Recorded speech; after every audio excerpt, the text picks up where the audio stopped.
Hello and welcome to our video vlog for today. And as you can see, I'm still sleepy. It's 7:30 a.m.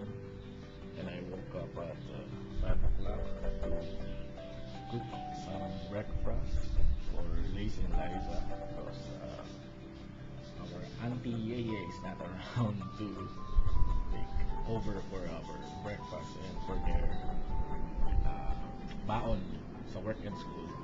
Okay, and kumusta ang ating ginagawa ngayon? Medyo busy for the month of October and for the comic seminar din. Marami rin mga ginagawang mga activities na susunod na magkakaroon ng events for the weekend of October. For example, this Saturday, there's the Plastic Man Convention sa Trinoma Mall. And also on Sunday, the Game X Convention, yung games, mga console gaming, may convention yun sa Mega Mall, Mega Trade. Next week, there's a G.I. Joe 25th anniversary na mangyayari sa Toys R Us, Robinson's Galleria. That will be organized by me and the Toy Soldiers 1 to 18 scale group, mga G.I. Joe and Toy Soldiers, military action figure fanatics. And we're targeting on having an event on Power Books. Hindi ko alam kung Mega Mall or Greenbelt or Green Hills or Glorieta, Greenbelt. We're having a comic book parang convention sa Power Books, bringing in the whole gang of Glass House Graphics. Also, parang semi-press launching din or meet and greet the artist. Kasi karamihan sa kanila, parang di natin nakikilala or di natin nami-meet na, sila pala yun, parang ganyan. So, makikita natin yun sa October 20.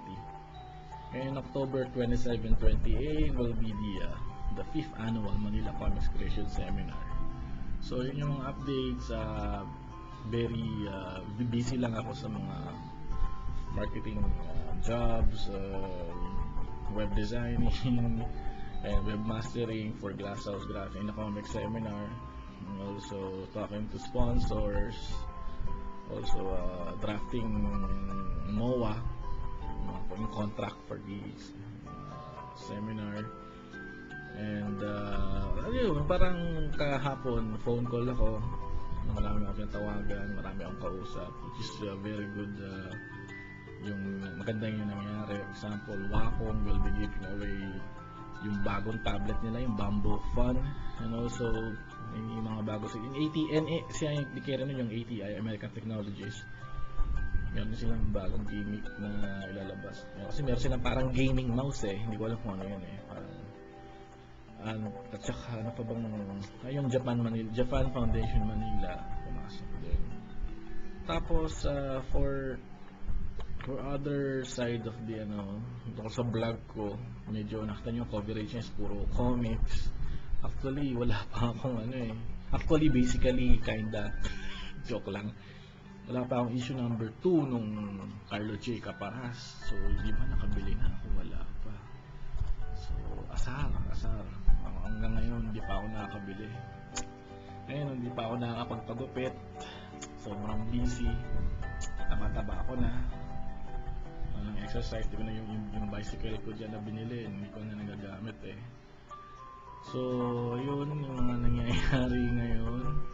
At sa October 13 pala, oh my god, pupunta pala ako dun sa ni Jerry Alangiran sa Lopez Museum. Shit, nag-conflict. Asar. Teka, ayusin ko muna yung schedule. Siguro baka i-move ko yung Saturday through Sunday sa G.I. Joe. Puisip, nag-conflict. Nawala sa isipan ko. So, ayusin ko yung mabuti and I'll manage the schedule. I-move ko yung date ng 14 dahil gusto kong pumunta dun sa kasi mawawala rin ako. Pwede rin. Kasi ilang hours lang naman siguro. Tingnan natin kung makakapag-escapo ako. Okay, that's for the update for today. And, nabasa ko sa Inquirer.net yung director daw ng Zydo, hindi raw siya Scheider fan. Wow, grabe. Siya pa yung director. Okay. tayo. Peace.